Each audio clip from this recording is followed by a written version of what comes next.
I guess it was about 10 miles out of town to the base. It took a half hour to get there by car. Most days, you could hear the planes coming in. They'd be circling around town or coming over the Santa Rita Mountains. The B-24s had been out there for some time before I met Hy. In the late afternoon, I'd see those P-38s. They were beautiful. You'd see them make steep climbs, then make formations over the other end of town. They would wheel around and fly right over us. There were lots of servicemen, and they roamed the town. I had an evening job at the Rialto, and these fellows always came in bunches. They would stand around the cubicle and start flirting. I remember squadrons of Chinese and American naval officers training at the University of Arizona. Tucson was not a sleepy town at that time. We lived in a large brick and wood house near the center of town. The houses were a mixture of English and Spanish styles. It was July of '44.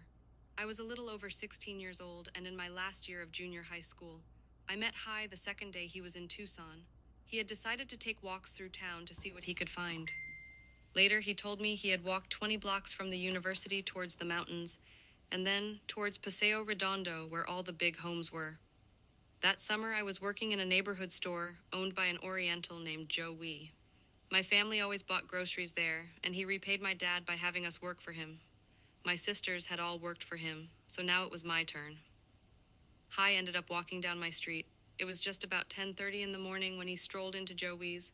Hy had a way of just easing into things. I thought he was shopping, but he hung around a little too long. He just seemed to me another airman. "What's down here?" "Zrinia, on Sprasil." I answered briefly, "Nothing much, just a school." It was a little old grocery store, not much to it. The meat section was run by some Chinese that Joe Wee had brought in. He was the goodwill ambassador. If they ever wanted to come to the U.S., he would sponsor them. Most of the time, they would know very little English, so we used sign language to communicate. Hy came back about 1:30 that afternoon. It was a hot day, and he asked, "Do you have any beer?" "Yeah, it's over in the back." He went over to that section and came back. "Can I have the can opener?" "No, you can't. You can buy the beer, but take it outside and open it." "Are there any restaurants around here?" "No, this is strictly a residential area." He decided to buy the beer, but he wanted to get something else, so he went back to the butcher.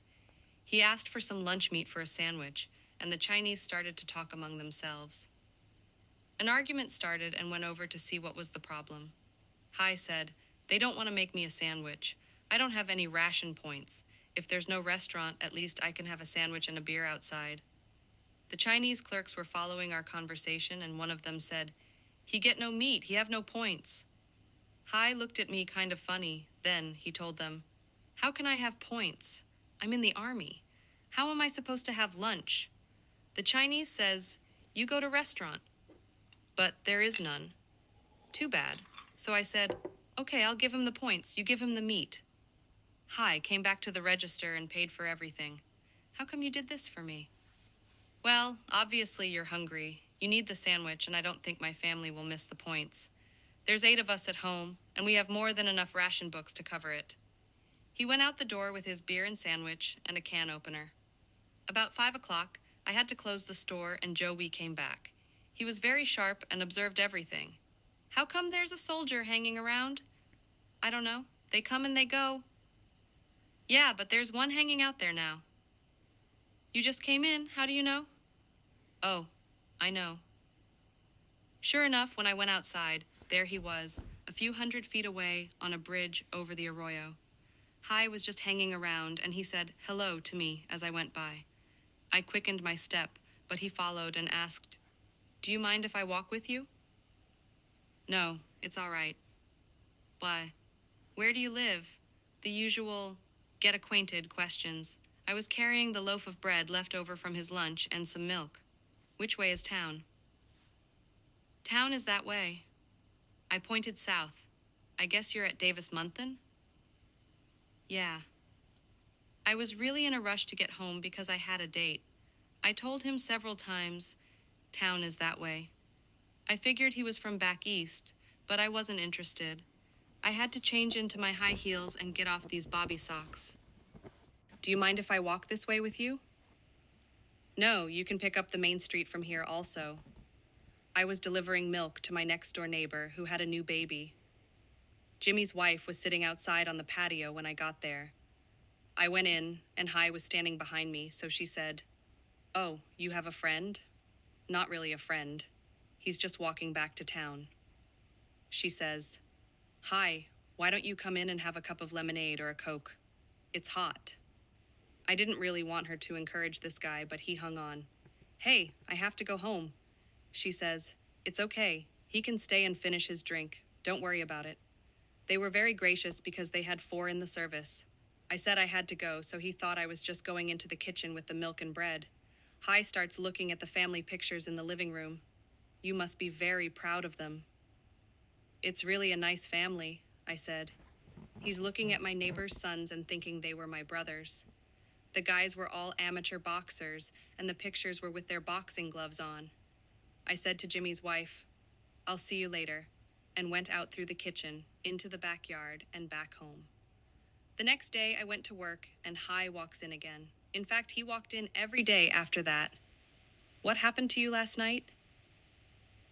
"Well, I had to go home. I had some things to do and just left." I think it took him 3 days to figure out what happened. Hy stopped at the neighbor's each morning and she would say, "Well, Ruth has already left for work." He didn't realize he was at the wrong house. I wasn't ready to undertake a relationship. I was being very aloof, but Hy was persistent. He just wore me down. He walked me home, and finally there was no way to dump him. We went to my house this time. "Isn't this your house?" he said, pointing next door. "No, ... This is your house?" "Yeah, my mother is waiting for me." Mom saw him, and apparently the neighbor had told her about this nice young soldier who was walking me home all the time. She said, "We're having an early dinner. Why don't you invite him in?" "I really wasn't inviting him, Mother. Now you've put me in a predicament." "It's all right. He's a serviceman, and you should treat him with courtesy." When I asked if he'd like to stay for dinner, he said, "Of course, sure." At dinner, I wasn't talking much, so my dad asked, "Where do you come from?" When he answered, "Brooklyn." We all thought of William Bendix and the movie Stereotypes. Hy was well-spoken and not really like that. In the weeks that followed, he'd come to my house and talk with my mother. I'd be asleep, and he would already be at the door at 7 o'clock. I asked him when he slept, and he said, "They flew at night. Then they'd come back down and sleep." I think he found out more about who I was, just by being with my mom. One night, he asked me to go to the movies. It was then that I met the crew. We ran into them downtown. Afterwards, he asked me if I wanted to go to dinner. "Yeah, would you like to try something different?" Hy wasn't used to eating anything else than chicken, so I introduced him to Mexican food. He wasn't impressed.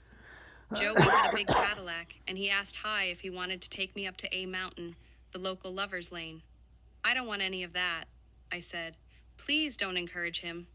"Who's encouraging him?" "Zrania Joey. He's already got the bug." Anyway, we drove part of the way up the mountain. You had to walk over rocks and through cactus to get to the top. I took off my high heel shoes, and by the time we got up there, my stockings were in shreds. I sat down, and we were talking when he asked me to marry him. I thought he was joking. "I'm just a kid. I'm still in high school. I have to grow up. You're serious?" "Yes. I'd like to marry you before I leave here. But I'm only 16. "Well, would you take an engagement ring?" "I don't even know you."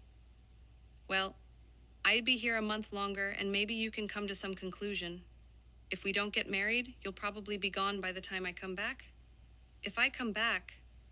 I thought it was pretty nice that someone wanted to marry me, and I really liked him a whole lot. I began to see his character. He was different from the boys I had dated. Finally, I said, "You're going to have to talk to my dad." "I've spoken to him, and he's really a fine person. I think that if he knew I was serious, he would consent." "He's not the one who has to consent, I am."